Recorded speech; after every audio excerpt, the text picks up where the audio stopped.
Syederalun, inilah sosok Li Qiaoming, jenderal yang disebut lakukan kudeta Presiden Cina Xi Jinping. Li Qiaoming bahkan disebutkan akan menjadi Presiden Cina berikutnya. Media sosial dihebohkan dengan desas-desus tentang Presiden Cina Xi Jinping yang kemungkinan dikudeta militer. Dirumorkan juga Jenderal Militer Li Qiaoming, seorang jenderal tentara pembebasan rakyat atau PLA dari militer Cina, akan menggantikan Xi Jinping. Bahkan, rumor liar di media sosial tersebut menyebutkan Presiden Cina Xi Jinping kini menjadi tahanan rumah seusai kudeta.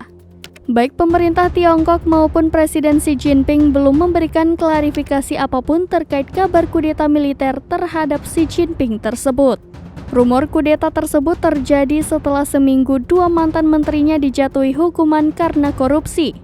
Selesai postingan media sosial, banyak para ahli di seluruh bidang dari Cina hingga gerakan militer yang belum pernah terjadi sebelumnya terlihat menuju kediaman Xi Jinping di Beijing.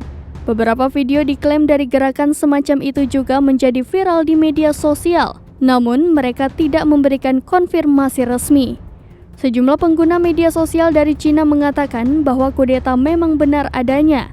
Rumor ini dikuatkan dengan dibatalkannya lebih dari 9.000 penerbangan domestik di Cina.